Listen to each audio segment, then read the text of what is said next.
Bom dia, boa tarde. Meu nome é Renata Cury e conduzirei a moderação desse evento. É um prazer encontrá-los novamente em nosso webinário mensal da série Usando Dados de Telefonia Móvel para Estatísticas Oficiais.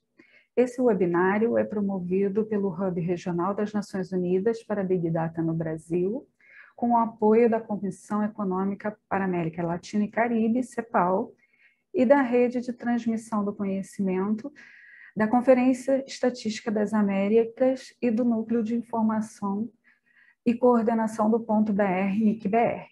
Você pode visitar a página web do Hub em hub.ibge.gov.br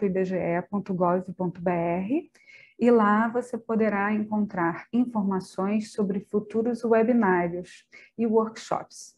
Além disso, você poderá assistir às gravações dos eventos passados, caso tenha perdido algum. O tema central do nosso webinário de hoje será a Sociedade da Informação. Nossos convidados falarão como mensurar ou quantificar a sociedade da informação utilizando novas fontes de dados, tais como dados de telefonia móvel, MPD, sigla em inglês, e integrando-as com fontes de dados tradicionais, estatísticas e geoespaciais. Nossos três palestrantes são do Brasil, cada um terá 15 minutos para fazer sua apresentação, e ao final das apresentações teremos cerca de 10 minutos para perguntas e respostas que deverão ser colocadas no chat. O primeiro é o senhor Alexandre Barbosa. Alexandre é engenheiro elétrico, com mestrado em Ciência da Computação e em Administração de Negócios, área em que também tem doutorado. Atualmente, ele coordena o Centro Regional de Estudos para o Desenvolvimento da Sociedade da Informação, sendo responsável por projetos de pesquisa para a produção de estatísticas ligadas ao monitoramento de políticas nacionais e os objetivos internacionais relacionados à tecnologia da informação e comunicação. Ele também coordena programas de capacitação em metodologias de pesquisa na América Latina e em países de língua portuguesa e da África. Alexandre, te passo a palavra. Muito obrigado, Renata. Bom dia a todos e a todas. É um prazer estar aqui nesse webinário. Nós estamos acompanhando muito de perto todo o trabalho do Big Data Hub e de forma que é um grande prazer.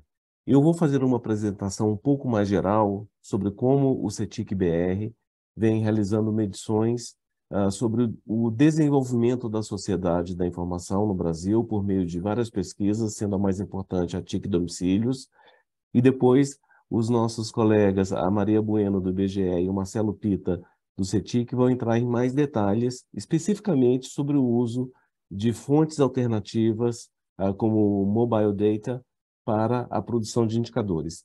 Eu vou compartilhar a minha tela e eu começo iniciando muito rapidamente sobre a história do CETIC. O CETIC nasceu em 2005 com o objetivo de produzir estatísticas públicas sobre o uso, o acesso e uso das tecnologias de informação e comunicação em diferentes segmentos. E em 2005 o início foi justamente com uma pesquisa nacional domiciliar, a TIC Domicílios e também a TIC Empresas, e ao longo da sua história nós passamos a medir também outras áreas, como educação, saúde, governo eletrônico, cultura e assim por diante. E em 2011, a Conferência Geral da Unesco, a 36ª Conferência Geral da Unesco em Paris, aprovou o CETIC como um centro de categoria 2 da Unesco para essa temática da sociedade da informação.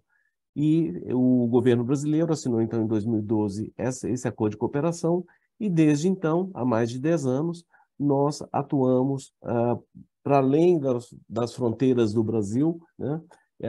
Ou seja, para os países da América Latina e Caribe, e também para os países lusófonos da África.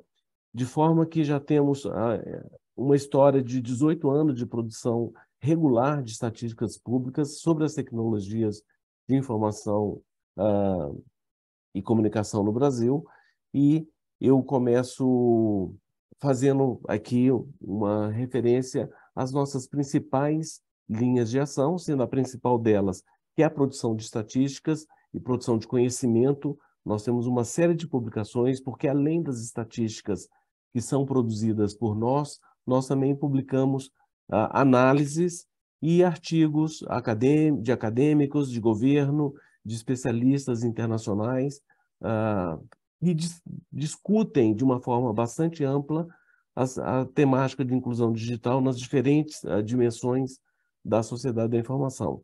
Além disso, como a Renata já, ao me apresentar, já mencionou, nós também temos uma série de programas de capacitação, alguns deles, inclusive, em parceria com o IBGE e com a ENSE, para ajudar a outros países, que outros países também possam implementar pesquisas sobre essa temática das tecnologias de informação e comunicação.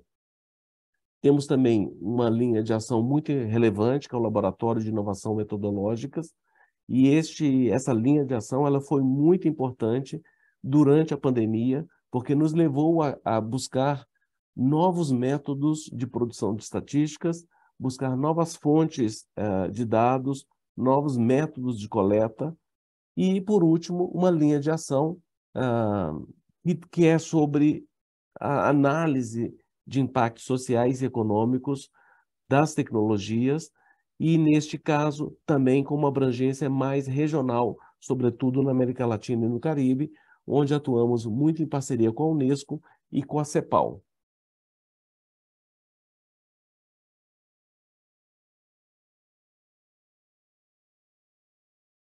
Tive algum problema com a minha tela que não está...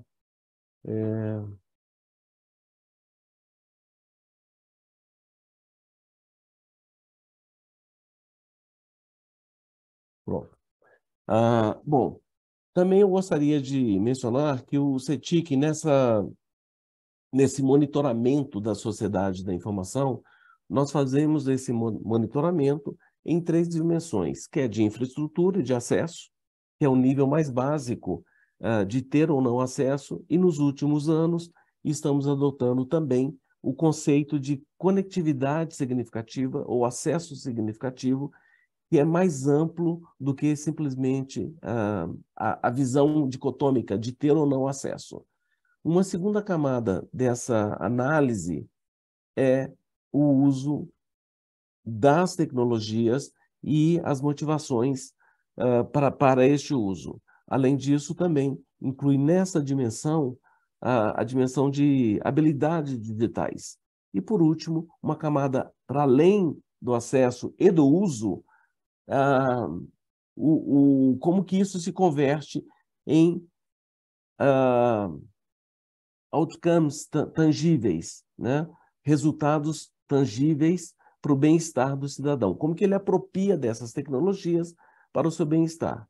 E, para isso, a gente tem uma série de participação em organizações internacionais, muitas delas com uma cooperação muito ativa, como é o caso do Banco de Desenvolvimento para a América Latina, o CAF, o BID, a ITU, a OCDE, a CEPAL, que é a UN-ICLAC, a UNCTAD, Unicef, Unesco, a Divisão de Estatísticas das Nações Unidas, e também temos uma cooperação na área da saúde digital com a Organização Mundial da Saúde, WHO. Além disso, temos uma cooperação muito grande com organizações da sociedade civil, com organismos de estatísticas nacionais, que são os famosos INES, Institutos Nacionais de Estatísticas, e também com a academia. Como resultado deste trabalho, nós temos várias categorias de publicações. As pesquisas TICs, que são produzidas ou anualmente ou bianualmente, os estudos setoriais, que não são necessariamente estudos de natureza quantitativa, muitos deles são uma análise qualitativa do impacto dessas tecnologias, e temos também o panorama setorial da internet, que traz publicações e artigos que discutem essas diferentes temáticas.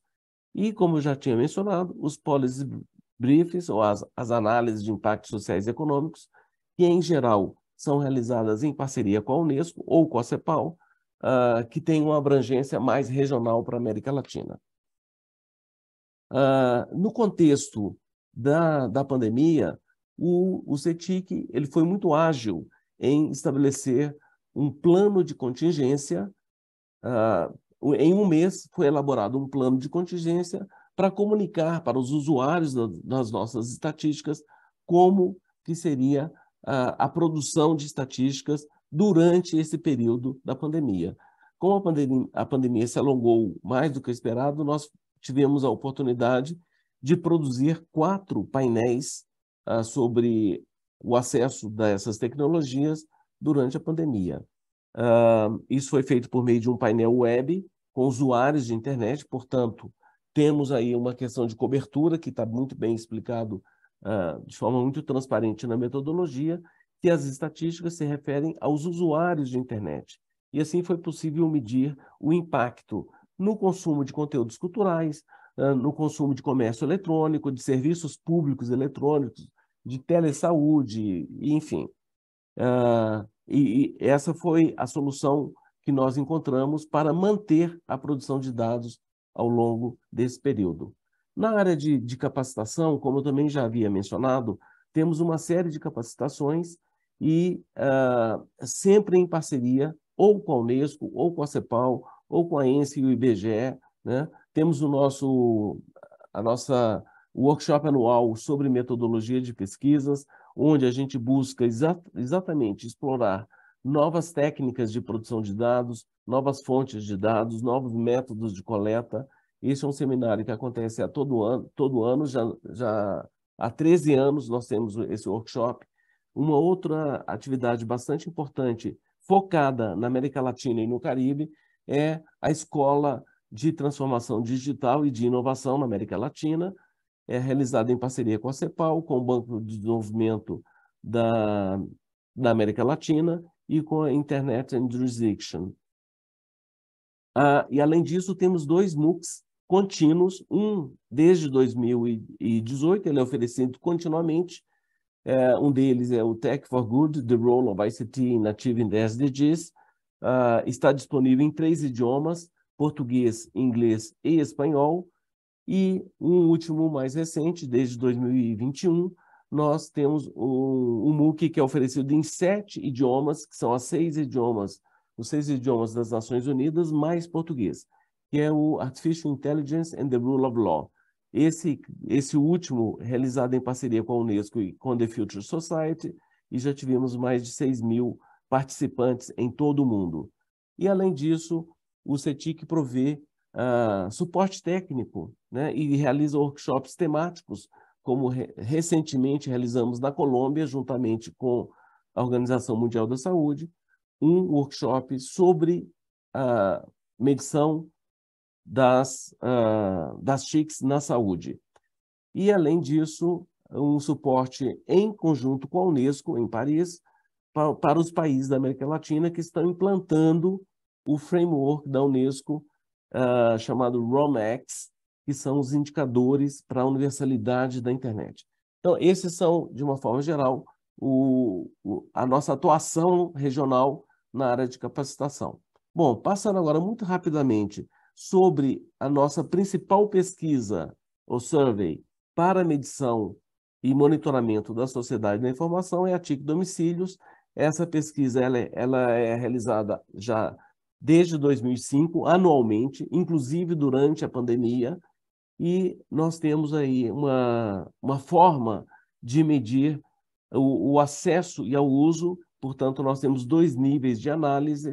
O primeiro nível de análise é o nível domiciliar, onde a gente efetivamente mede a conectividade disponível no domicílio, banda larga fixa ou móvel, também Wi-Fi, as tecnologias dessa conectividade, a velocidade, os dispositivos presentes no domicílio, como computador, notebook, tablet e celular, e também para aqueles domicílios que não estão conectados, nós medimos quais são as barreiras para este acesso.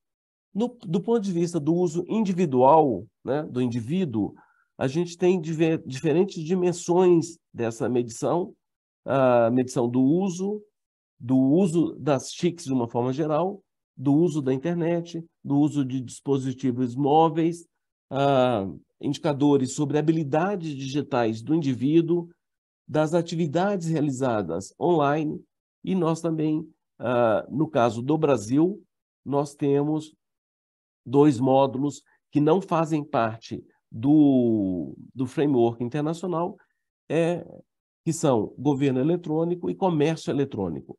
Então, tem indicadores específicos sobre o nível de atividade e o que é feito tanto em governo eletrônico quanto em comércio eletrônico. E aqui um pouco mais de detalhes sobre essa pesquisa. Ela, como eu mencionei, é uma pesquisa domiciliar, face a face, realizada com cidadãos, com indivíduos de 10 anos ou mais, sem limite superior, tem cobertura nacional. A coleta de dados é feita por meio de um dispositivo que é um tablet, né, que nós chamamos de CAP, Computer Assisted Personal Interviewing. O período de coleta de dados, como é uma pesquisa de abrangência nacional e que tem uma amostra que é mais de 32 mil domicílios em todo o país, o período de coleta é um pouco longo, de 5 a 6 meses de coleta. E, finalmente, eu gostaria de mencionar que dentro do CETIC nós temos uma área de métodos quantitativos e um laboratório de inovação metodológica que nos últimos anos tem buscado novas fontes de dados, aí chegando nessa questão do mobile data, inclusive. Não só, né? Usamos, por exemplo, técnicas de Big Data Analytics para dados administrativos, ou web scraping, no caso de uma pesquisa que nós temos em empresas, nós já estamos fazendo uma modelagem a partir de dados que são coletados diretamente nas páginas das empresas. E no caso específico de mobile data, nós também, em parceria junto com o IBGE, tivemos a oportunidade de fazer um piloto no Brasil, que a Maria Bueno vai explorar um pouco mais isso, e o Marcelo também, né? E eu queria aqui deixar registrado o guia que já está disponível, né, para medição da sociedade da informação, o guia da ITU, juntamente com o Task Team da UNSD, para medir alguns poucos indicadores, mas já é um grande avanço, porque é uma fonte de dados relevantes para que a gente possa, eventualmente, não precisar de uma survey tradicional. E esse guia foi preparado pela divisão de dados e analíticas da ITU, né? E esse trabalho está dentro do contexto do Task Team on Mobile Phone Data da UNS, do Comitê de Estatística das Nações Unidas. E nós teremos a oportunidade de ouvir um pouco mais sobre esse piloto na próxima apresentação. Com isso, o meu tempo já está esgotado. Eu fico à disposição de vocês para perguntas e também coloco a minha equipe do CETIC à disposição para dar continuidade a essa conversa, mesmo fora deste webinário. Muito obrigado, Renata, por essa oportunidade. Eu devolvo a palavra para você. Muito obrigado.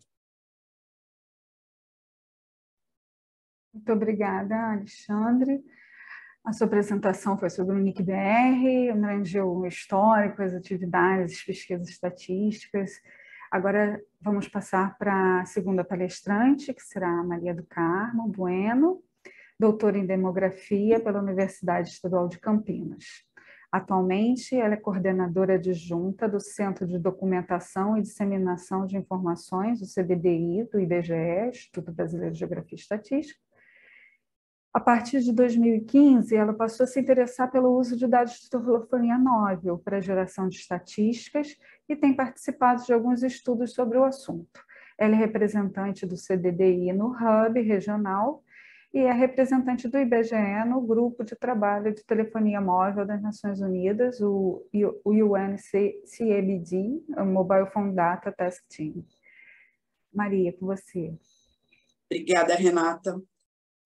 Bom dia, boa tarde a todos. É um prazer estar aqui com vocês. E mais uma vez, e dessa vez apresentando um trabalho aqui. Vamos falar um pouco, como o Alexandre disse, vou mostrar um pouco para vocês sobre um caso de estudo que fizemos sobre o uso de dados de telefonia móvel.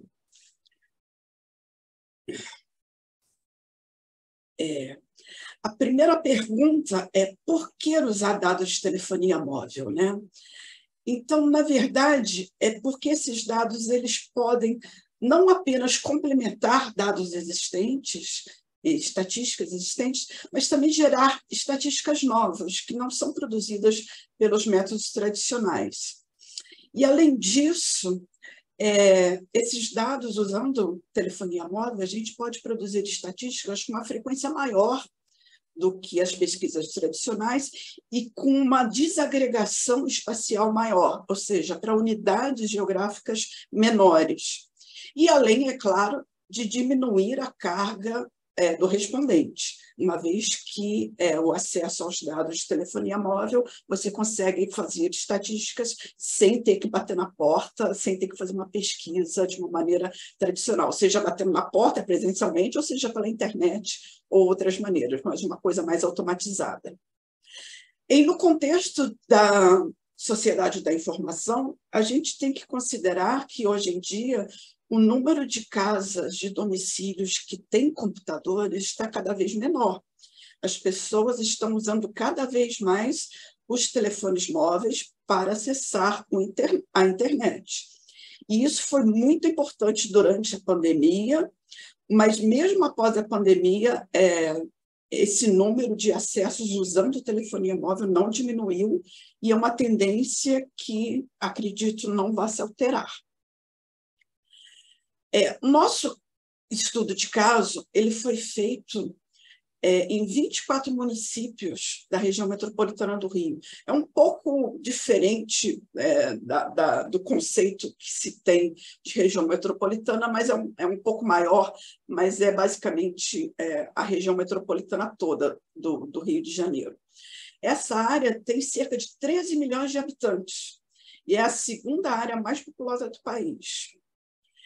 E o que a gente mediu 2 indicadores, e eu, na verdade, vou falar sobre um, depois o Marcelo vai falar um pouco sobre o outro indicador, mas eu vou falar sobre o indicador 17.8.1, que é a proporção de pessoas utilizando a internet. E nós vamos usar como referência para comparar o resultado desse estudo a pesquisa domiciliar que o IBGE faz, que é a PNAD contínua. Sobre os dados que a gente adquiriu para fazer esse estudo. Bem, de 4 operadoras que nós temos no Brasil, nós conseguimos dados de apenas uma, mas essa operadora ela tem cerca de 40% do mercado, então a abrangência dela aqui no Rio de Janeiro é bem grande. Nós tivemos que assinar um termo de compartilhamento de dados com a operadora.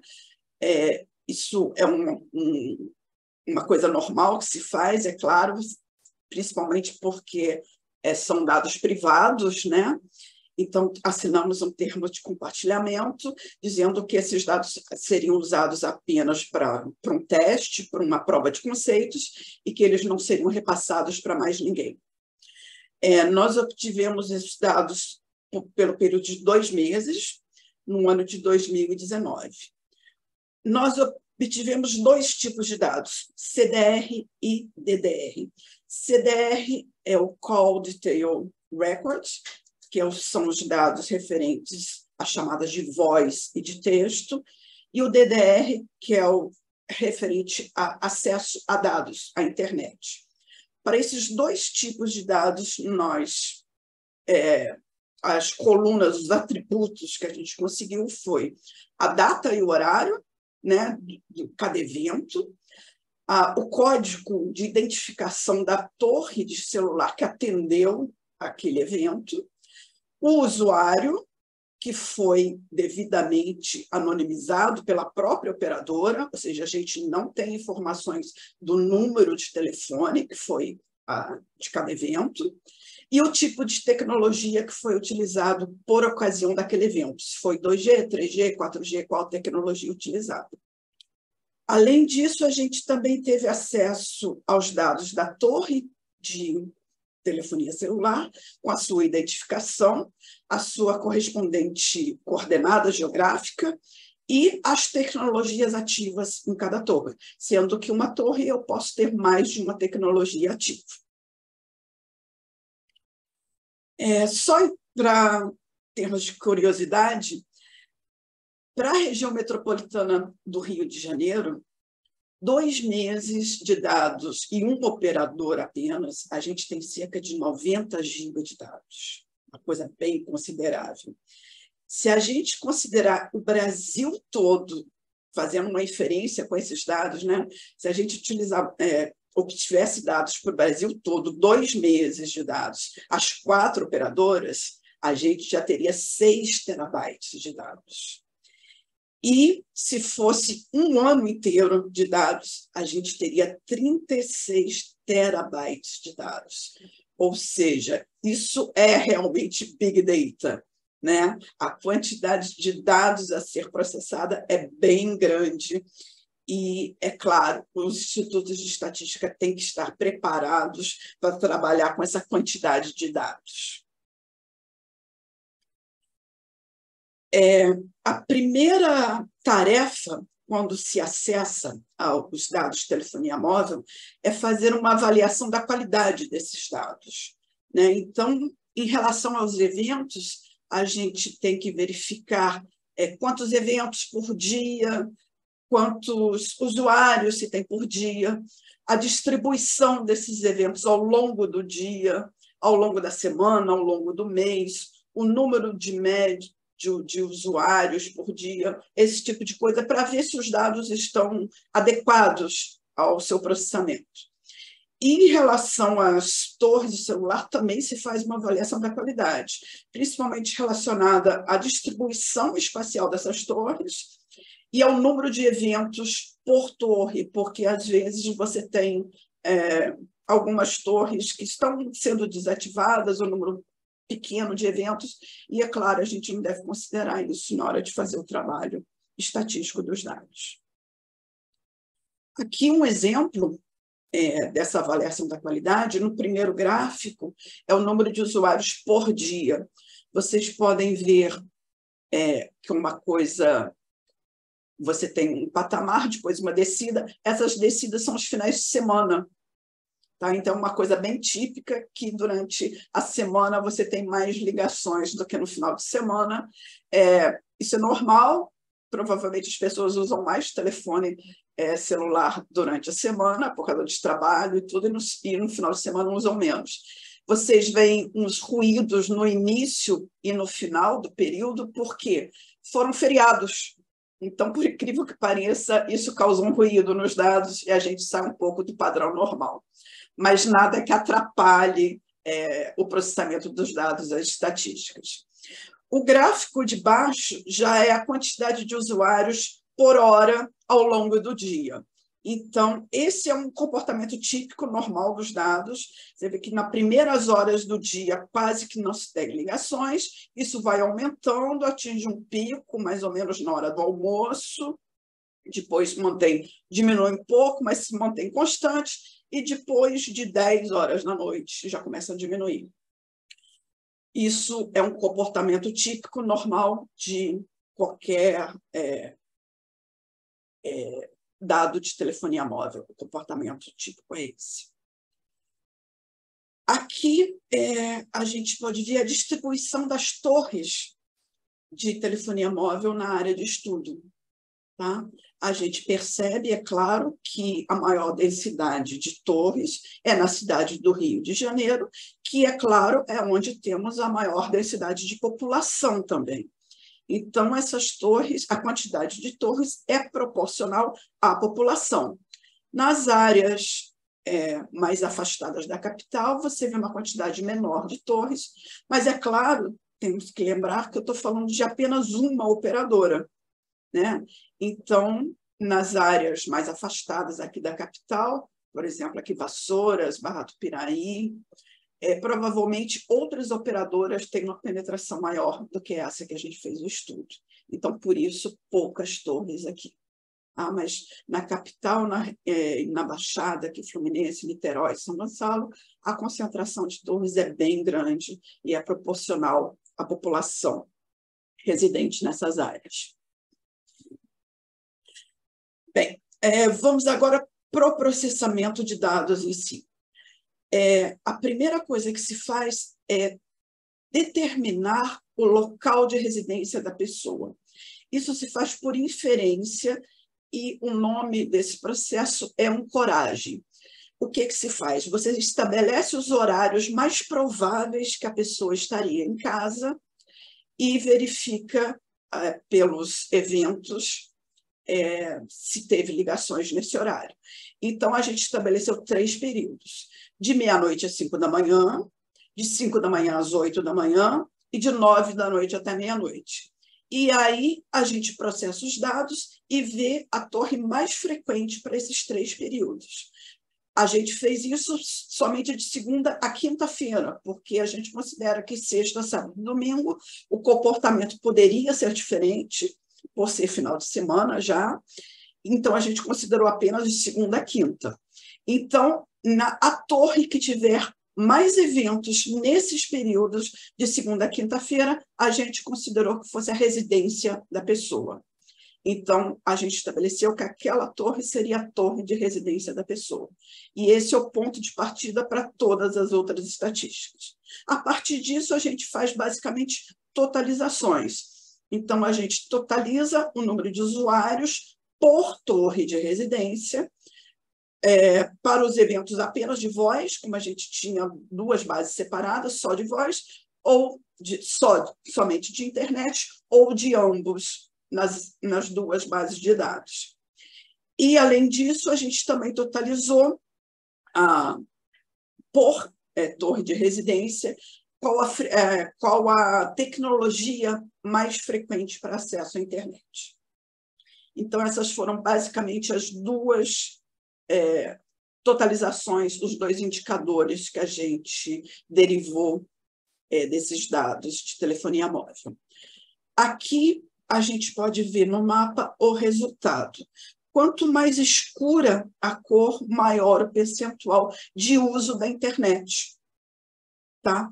Então, aqui nessa região mais central do mapa, de 96% a 98%, nas periferias aqui da área, a gente tem um acesso menor, mas mesmo assim, 90% a 92%. Na capital, o acesso chegou a 94% e 96%. É claro que isso pode ser utilizado como uma proxy para o indicador dos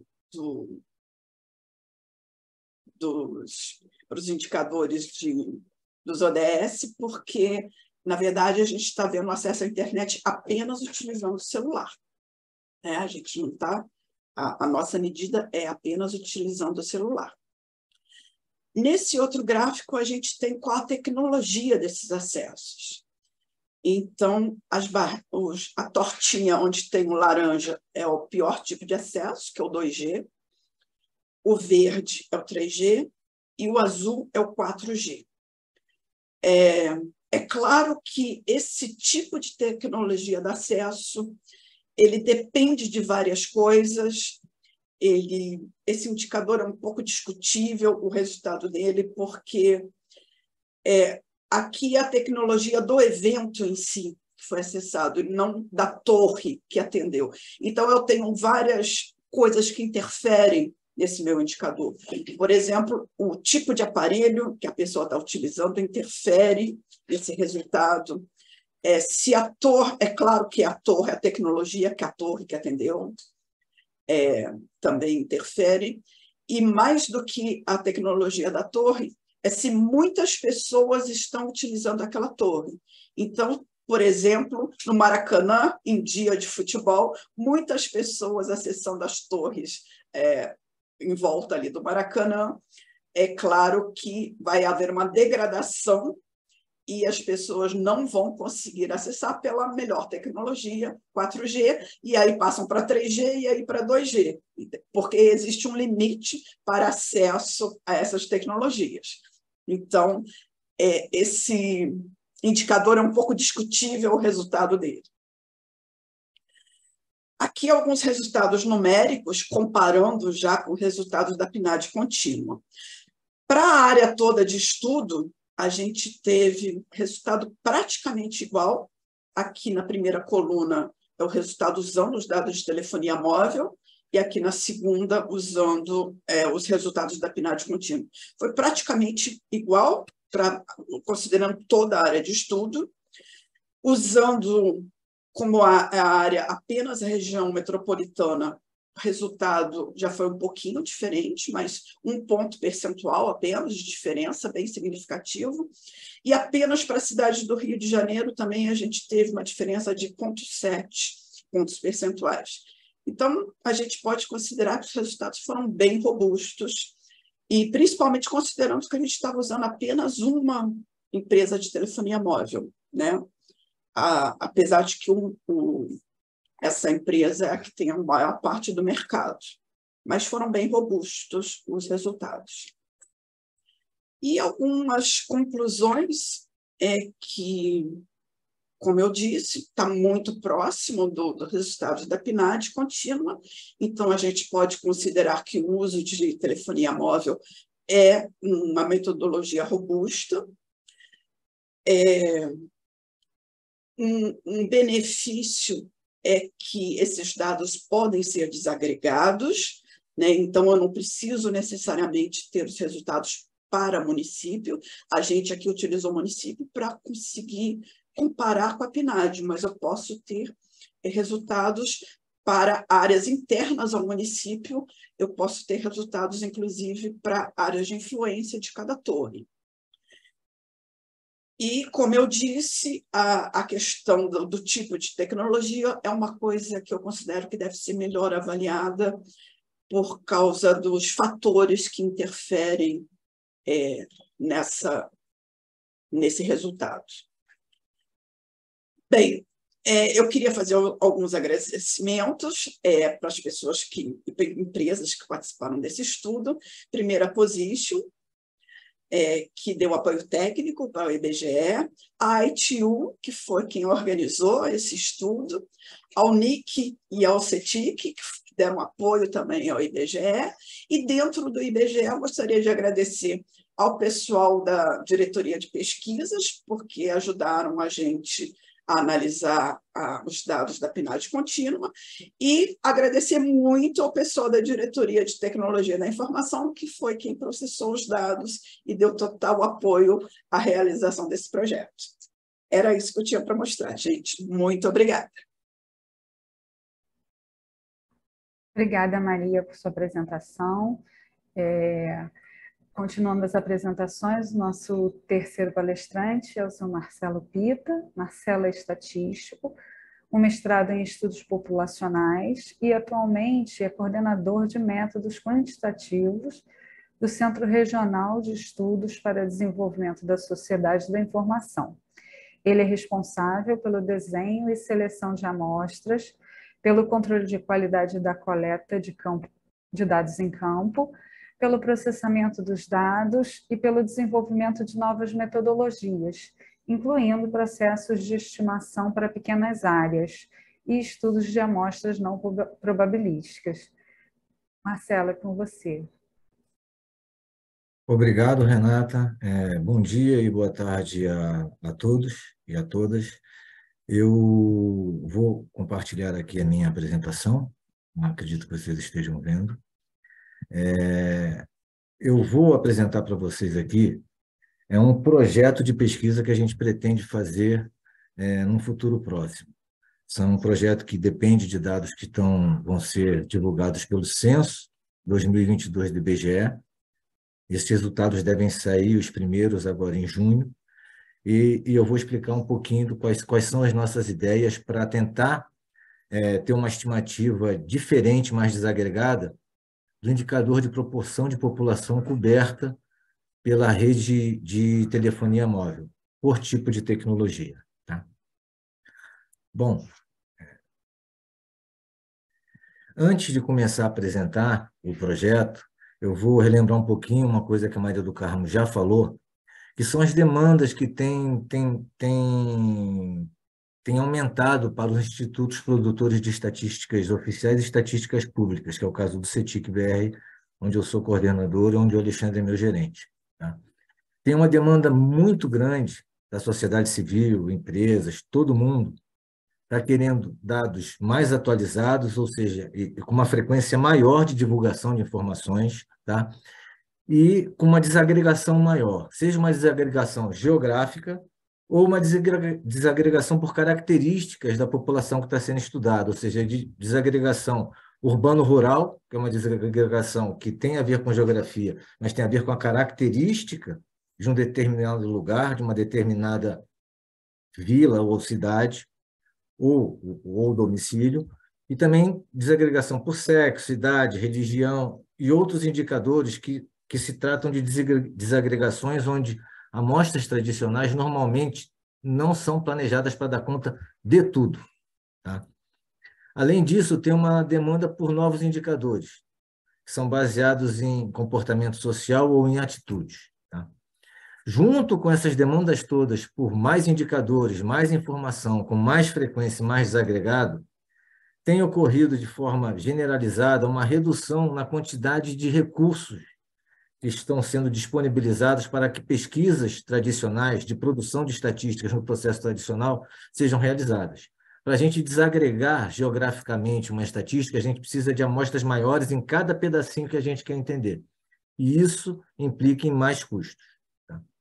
Além disso, como a Maria do Carmo também já falou, as taxas de não-resposta têm aumentado para as pesquisas do tipo tradicional, em todos os tipos de pesquisa, seja com indivíduos, seja com estabelecimentos, empresas, estabelecimentos de saúde, escolas, não importando o modo de coleta, seja pesquisa feita face a face, feita por telefone, feita pela web, tá certo?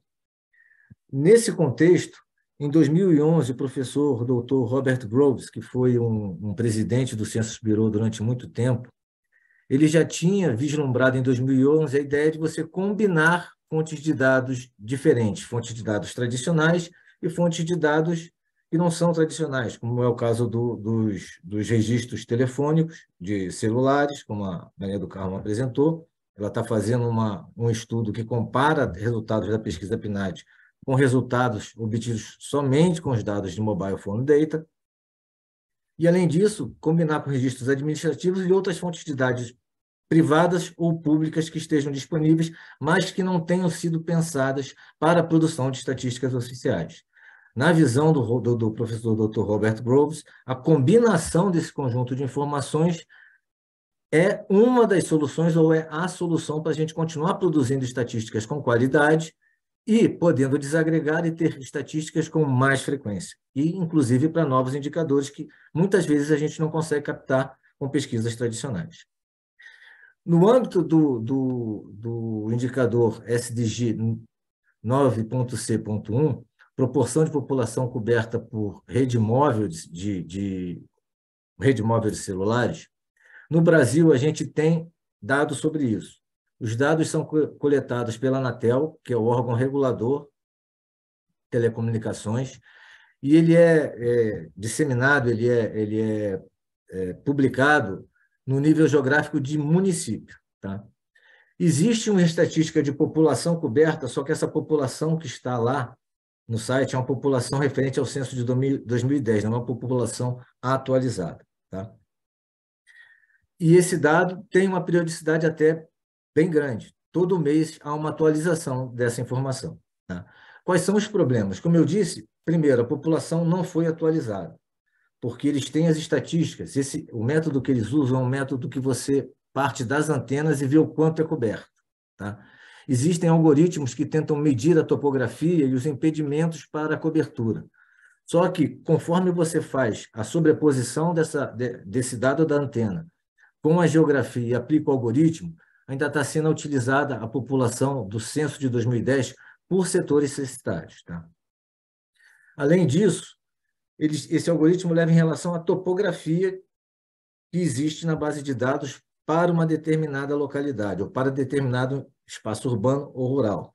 Não leva em consideração novas construções e outros equipamentos que podem ser construídos que possam vir a modificar como aquela antena está fazendo a cobertura efetiva da população ali residente.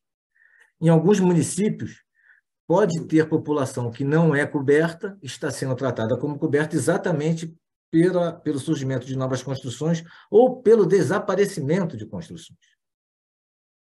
Olhar a nossa proposta, combinar duas bases de Big Data que são abertas e públicas. Tá? Uma é o Ookla, que tem o Speed Test, e outra é o CIMET, que é uma ferramenta também de medição de qualidade de internet desenvolvida aqui dentro do NIC.br, com os dados de setores censitários que vão ser divulgados no censo de 2022 aqui pelo Brasil. Tá?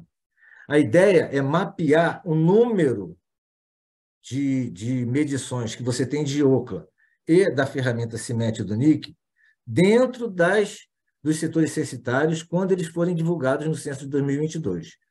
Tá? Então, se um determinado setor censitário tiver medição de qualidade, ele tem cobertura. Se ele não tiver, a gente vai considerar, por exemplo, que ele não tem cobertura. Tá?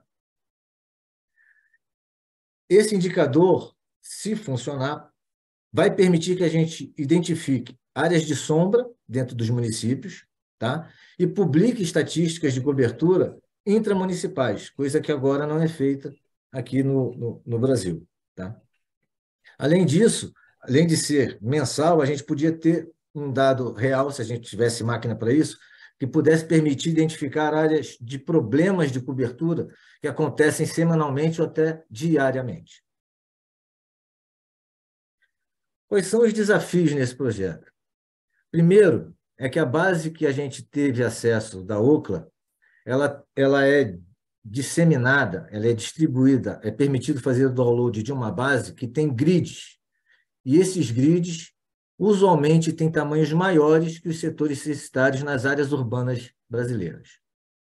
No caso do CIMET, que é outra ferramenta que a gente pretende comparar na hora de fazer esse trabalho, ele tem menos medições que a base da Ookla.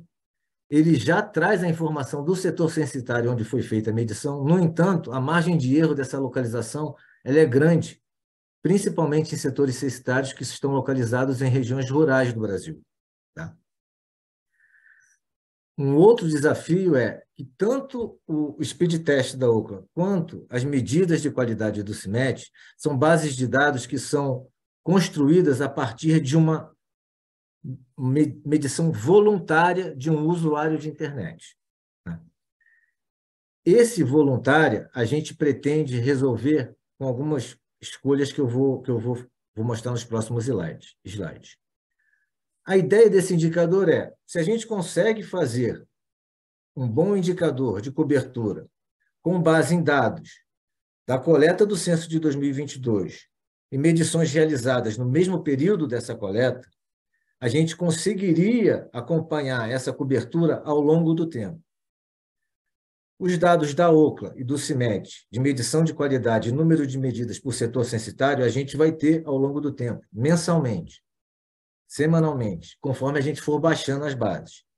No caso da população, nós vamos ter que desenvolver uma metodologia para também, de alguma maneira, estimar e fazer com que essa população siga sendo projetada ao longo do tempo, para que a gente possa ter o denominador e calcular o indicador adequadamente. Tá? Esses são os desafios. Quais são as soluções que nós estamos vislumbrando? No caso, tanto das medições de Ookla, do grid da Ookla, quanto do problema do CIMET, da margem de erro da localização, no caso dos setores urbanos, a gente vai definir o número de medições, ou se tem medição, algum setor censitário, pela intersecção entre o setor censitário e todos os grids que sobrepõem ele. Tá? E, nesse caso, a gente vai ajustar o número de medições proporcionalmente à quantidade do grid que está dentro do setor censitário. A mesma coisa a gente vai fazer com os dados do CIMED. Tá? Como é que a gente vai tratar o dado da medição ser voluntária ou não? A gente pretende, olhando só os dados da OCLA e do CIMED, ver como evoluiu o mapeamento e a quantidade de medições ao longo do tempo pelos setores censitários. Então, a gente não vai olhar só para 2022. A gente vai começar olhando, provavelmente, de 2015 até 2022, para ver como essas medições se alteraram. O surgimento de cobertura ou de medições em setores censitários que anteriormente não tinham, e ver se isso tem caminhado de acordo com a cobertura que está sendo produzida pelo indicador antigo. No caso das populações, a gente pretende, aproveitando o censo de 2022, atualizar essas estimativas não por setor censitário, mas por agregados de setores censitários que sejam os agregados de interesse de publicação ao longo do tempo, combinando os dados do censo de 2022 com dados de registros administrativos e com dados também de bases públicas, como o WordPop. O censo de 2022 do IBGE, sendo publicado agora, é a oportunidade da gente fazer essas combinações. É a hora da gente ter dados atualizados no determinado período e ter dados de Big Data no mesmo período. É a hora de construir esses modelos de projeção de estimação. Eu sei que esses modelos não vão funcionar por uma década, mas eles vão funcionar por algum tempo, e durante esse tempo a gente estuda novas bases e novas informações para agregar e para validar essas projeções e essas modelagens. O esquema geral do projeto é exatamente esse, é a combinação dos setores censitários do censo de 2022 do IBGE, com o número de medidas de qualidade, de testes de medida de qualidade por setor censitário, atualização das populações, isso dentro dos setores censitários, e para algumas agregações desejadas, nossa ideia não é dar cobertura por setor censitário, divulgar esse indicador intramunicipal com a maior frequência possível e a frequência que seja necessária. À guisa de exemplo, nós baixamos, para começar a entender o que é a base do OCLA, nós baixamos os dados de número de medições de banda larga fixa da OCLA para ver como é que funcionavam esses grids e quais os problemas que a gente ia ter com a interseção. E foi aí que nós fizemos a escolha de separar essas medições, ajustando proporcionalmente ao pedacinho do grid que está dentro do setor censitário. Os dados que eu vou apresentar são do último quarto de 2021. Tá? Isso aqui, esses quadradinhos coloridos que estão na tela, são os grids do OCLA. Tá? E esse desenho de linhas que está por baixo é o distrito do Tatuapé, que é um distrito do município de São Paulo. E cada polígono irregular que está dentro desse grande polígono desenhado é um setor censitário. Tá? Cada setorzinho desse vai receber uma proporção das medidas que está dentro de cada um desses quadradinhos, desses grids do OCLA. Tá? E a gente considera que um setor censitário está coberto, por exemplo, por banda larga fixa, se ele tem pelo menos 5 medidas. Isto é o mapa do Brasil para o último quarto de 2021 de setores censitários que tiveram pelo menos 5 medições de qualidade. Tá? As áreas em azul são aquelas áreas e setores censitários onde você tem medição, ou teoricamente você teria a cobertura por uma banda larga fixa, e as áreas mais escuras seriam as áreas onde você não tem cobertura de banda larga fixa, se a gente adotar esse critério de onde tem medição, tem cobertura, onde não tem medição, não tem cobertura. Para fazer esse exercício, nós gastamos alguns dias para rodar a base de grids da OCLA e sobrepor com a base de setores censitários. Isso num desktop de mesa com 16 GB de memória. Então, trata-se realmente de Big Data. Nós estamos agora fazendo um acordo para separar um espaço em nuvem para poder trabalhar com mais agilidade nesse tipo de informação. Bom, isso é o que eu tinha para apresentar para vocês. Eu queria comentar agora uma outra coisa. Esse projeto, essa ideia de combinar com o número de medições, a gente vai testar também, uma vez que estejam as medições nos setores censitários, com os indicadores de usuários de internet e de domicílios com acesso à internet. Talvez exista uma correlação forte entre o número de medições que você tem no lugar e o número de usuários que você tem nesse mesmo lugar, controlando por todas as variáveis que a gente consegue controlar no nível de setor censitário, que são variáveis importantes do ponto de vista de acesso à internet, que é se o setor censitário é urbano ou rural, se é uma vila, se é uma comunidade pobre, a renda do setor censitário, o número de domicílios do setor censitário, várias outras coisas que a gente vai ter acesso com a chegada do censo de 2022. Obrigado. Obrigada, Marcelo, por suas palavras. Já estamos esperando os resultados, né, dessa próxima pesquisa e se sinta convidado já para uma próxima apresentação. Maria, você já respondeu uma pergunta aqui do Rodrigo Nunes. Eu deixo a palavra para todos, Alexandre, Maria, Marcelo, se querem fazer uso da palavra. Só queria, Renata, eu respondi no chat, mas vou responder para todos. Fala a pergunta e a resposta. Foi perguntado se a questão do trabalho noturno foi considerado com relação à ancoragem, né, a determinação da residência. O algoritmo que nós escolhemos para determinar a residência foi o mais simples possível. Como você viu ali, a gente colocou simplesmente os horários e definiu aqueles horários e fez assim, a maneira mais simples possível. E, é claro, pela definição do horário, a gente não consegue determinar essa questão do trabalho noturno. Mas existem algoritmos mais complexos para isso. Tá? Foi realmente uma opção, a gente não tinha condições de investir muito em coisas mais complexas naquele momento, então a opção foi usar a coisa mais simples possível para determinar a residência. Mas existem algoritmos bem mais complexos que podem considerar a questão do trabalho noturno, tá bom? Temos uma pergunta aqui da Esperança para o Marcelo. A proporção de população coberta pelo Mobile Phone Data provê uma potencial quantidade de população que pode usar os serviços de telefonia móvel. Marcelo, por favor, sinta-se à vontade para continuar a pergunta.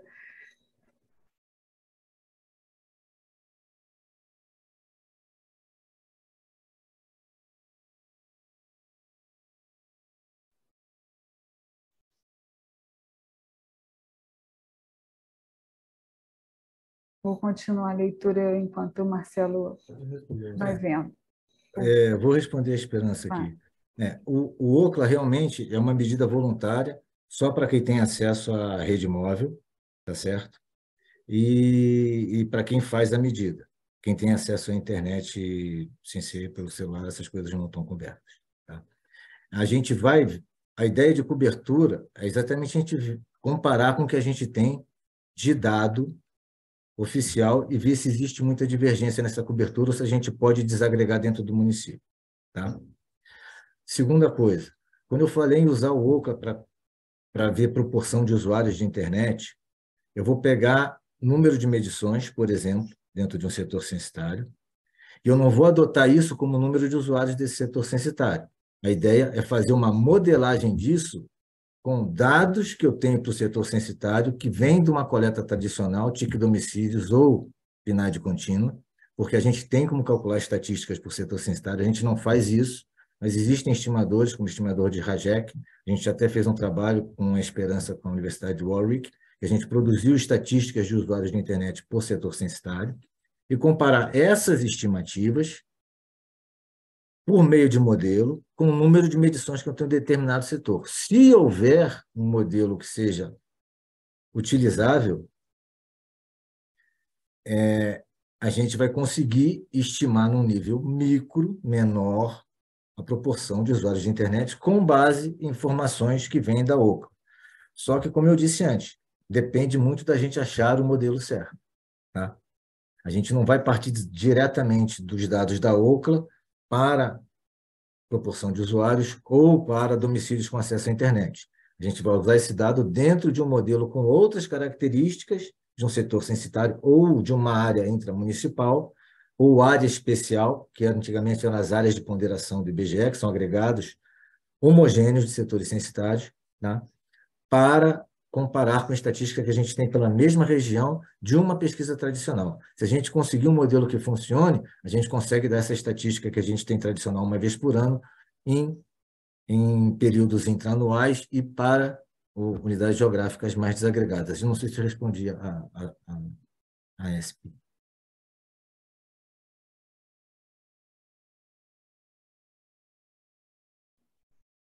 Esperança,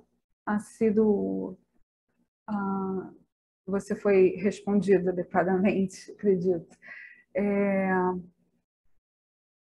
Eu tenho mais uma pergunta da Fabiana. Se existe alguma camada de proteção adicional em relação à identificação do usuário, visto que foram transferidos pseudo-anonimizados e não anonimizados? Maria, acho que é com você. Sim, na verdade, não tem mais nenhuma outra informação, mas a identificação do usuário não é possível com essa pseudonimização, porque a única forma que poderia ser utilizada seria o número de telefone. E esse número de telefone não veio junto com a base de dados. Ao invés de usar esse número de telefone, foi colocado um número aleatório, randômico, para substituir esse número de telefone.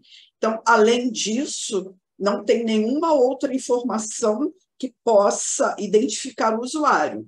Porque, como você viu ali, que eu mostrei os dados, eram a data e o horário do evento, da ligação de voz ou do acesso à internet, a torre que atendeu e esse código que substituiu o número do telefone. Então, com essas informações, não é realmente possível identificar o usuário. Tá bom? Eu acho que a Esperança quer falar alguma coisa. Vamos voltar a palavra para a Esperança. Por favor, Esperança, pode abrir seu microfone. Thank you very much. Agradeço muito. Todas as apresentações foram muito interessantes e eu estou muito feliz que vocês estão disseminando esse trabalho colaborativo. Há alguns esclarecimentos adicionais com relação à apresentação do Marcelo. A ideia mencionada é que você quer estimar a população coberta a partir do speed test e dos dados do CIMED, certo? Com a cobertura da população e com a designação da ITU com relação a esse indicador, como sendo um indicador potencial, o sinal pode existir, mas, de repente, uma proporção da população não está usando. Você pode ter, sei lá, 90% da população coberta, mas você vai ter apenas 70% da população tendo uma assinatura de serviços móveis, né? Acesso real. Então, esses 30% está disponível para os demais. Se você utilizar, então, os dados do Ookla ou do CIMED, os dados do Speed Test, tecnicamente, você vai estar utilizando informação a partir desses assinantes que estão usando a internet, aqueles 70% que vão ter problema com a internet e daí vão conectar com o Ookla para fazer o speed test. Então, uma grande proporção da população não está sendo coberta pelos dados do CIMET nem do Ookla. Então, a minha pergunta agora é, e talvez é uma sugestão, você não precisa ter que avaliar a metodologia agora, porque eu sei que faz parte de um grande processo, mas deve levar em conta a grande proporção da população que não está sendo refletida ali nos dados do Ookla nem do CIMET, devido a esse potencial do indicador de cobertura populacional, que inclua na sua definição algo que já está inato, sabe, na definição. Esse é um comentário que eu gostaria de deixar aqui. Obrigada. Só para esclarecer um pouquinho, a gente não vai assumir a contagem de medidas da Ookla como pessoas cobertas. A gente vai assumir que se num setor censitário eu tenho ao menos 5 medidas feitas pela Ookla ou pelo CIMET, aqui toda aquela população do setor censitário estaria coberta por uma rede móvel de celular. Tem o problema da medida ser voluntária, então eu posso ter setores onde, por exemplo, a cobertura é tão boa que ninguém nunca fez uma medida, e aí eu vou considerar como ele não sendo medido, esses problemas a gente vai avaliar, mas a gente não vai assumir o quantitativo de medidas como população coberta. A gente fez um threshold inicial de 5. Se um setor censitário tem ao menos 5 medidas realizadas, a gente vai considerar que toda a população daquele setor censitário tem potencial para acessar a internet. E é essa população que vai entrar na nossa conta. Tá? A gente não vai adotar exatamente... O número de medidas foi utilizado apenas como um fator de corte. A gente ainda continua com o problema das medidas serem voluntárias e poderem ter setores censitários onde eu tenho um número de medidas menor do que o corte que a gente adotou. Ele tem cobertura, mas eu vou considerar ele como não sendo coberto, e toda a população daquele setor censitário vai contar como não sendo coberto. A gente não vai usar exatamente o mesmo número de medidas para fazer essa conta. A gente vai usar só um indicador. Se tem mais de N medidas, aquele setor censitário, que é um pedacinho bem pequenininho, está coberto. Se não tiver mais que N medidas, aquele setor censitário não está coberto. E o que entra na conta é a população toda do setor e não o número de medidas.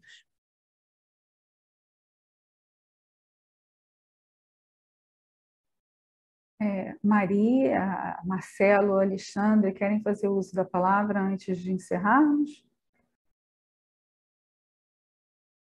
Sim, Renata, muito obrigado. Só um comentário final. Eu acho que nós tivemos aí dois exemplos muito interessantes de como fontes alternativas de dados podem nos auxiliar a produzir dados em um período muito mais curto que os métodos tradicionais, né, e com uma segurança muito grande da qualidade desses dados.